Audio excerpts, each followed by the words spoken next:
In this video, Jordan Peterson talks about our natural human rights and the unmapped potential in the world. The heavens and the earth, so those are the next elements apart from the chaos, comprise the vast and spiritually stunning places that rise above us, as well as the material domain that makes up our physical being and the physical being of those things we experience. This material domain is both a trap in which our consciousnesses are caught and the a priori precondition for individual existence in its destructive and vulnerable but potentially redemptive aspects. The creation narrative in Genesis has deeply embedded within it the idea that the materiality of the world clothes partial beings, incomplete avatars of God, whose purpose is the continuation and potential perfection of the incompletely manifest being characterizing the original creation. This process, so that's the process. Now we've got the order and we've got the chaos and now we've got the process. The process, creation, is characterized by the second word in Genesis, which is bara. According to the Kabbalist Adin Steinsaltz, the creation represented by bara is not the coming into existence of something new, but the transmutation of a divine and illimitable reality into something defined and delimited, particularized and actualized. This analysis of bara seems very illuminating, first because it attributes genuinely creative power to consciousness and cognition, creative though limiting, and second because it seems so closely related to the Christian idea of the logos. Logos, one of the most remarkable of all the ancient philosophical or theological conceptions, is a word with an extraordinarily broad range of meaning. It means everything our modern word consciousness means and more. It means mind and the creative actions of mind, exploration, discovery, reconceptualization, reason, and speech.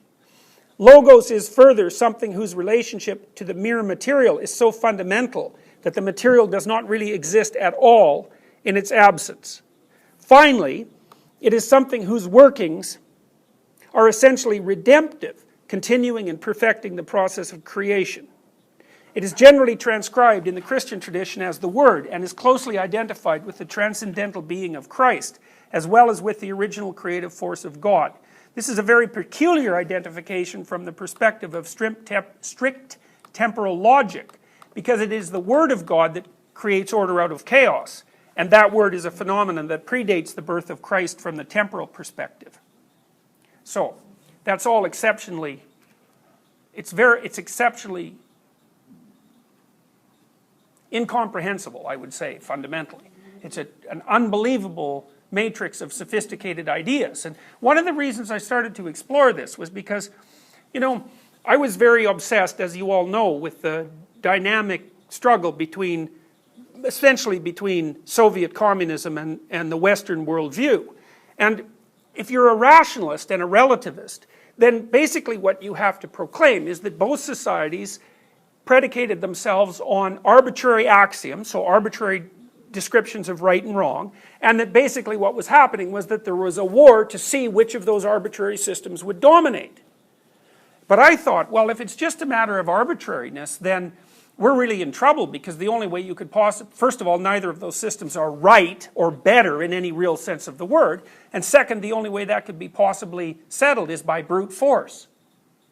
So then I thought, well, what if I look into the origins of the ideas that are characteristic of the West? We know where the bloody communist ideas came from because they were written down by Marx. That's pretty obvious.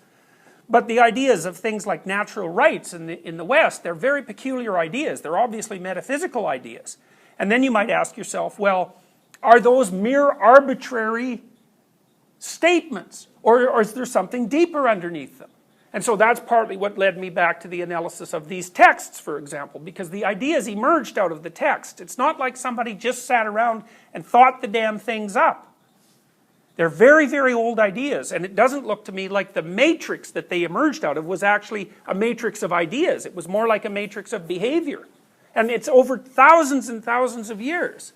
And so that's when I started to understand that the conception of the individual in the West is something like that which mediates between order and chaos. And that's not merely that's an ontological statement rather than a theoretical statement. It's a statement about the nature of reality, not about models so to speak. And, you know, I would add to that the fact that we don't understand a damn thing about consciousness, except that it clearly exists, and that it also seems to me to be phenomenologically accurate. I mean, when you guys you're all in this situation right now, and probably possessed by anxiety because as you graduate, what emerges in front of you is a huge field of unmapped potential. And it seems to me that there's no other way of saying that that's more accurate. So we could just assume that that is what confronts you. And that what you're doing as you navigate your way through it, in one form or another, is actualizing that potential into some reality that you inhabit that is hopefully operating in accordance with what you both need and want. But you certainly view yourself as, at least to some degree, as a being that is capable of doing that, it seems to me. I mean, you assume that you can choose what you're going to do after you go to university, like you don't have infinite choice. And it seems perfectly reasonable to presume that that's anxiety-provoking. Why wouldn't it be? We also know from empirical research that an unstructured future is hard on people. They produce stress hormones like mad if they don't know what they're doing or why, if there's a lot of unexpected potential lying around. All right.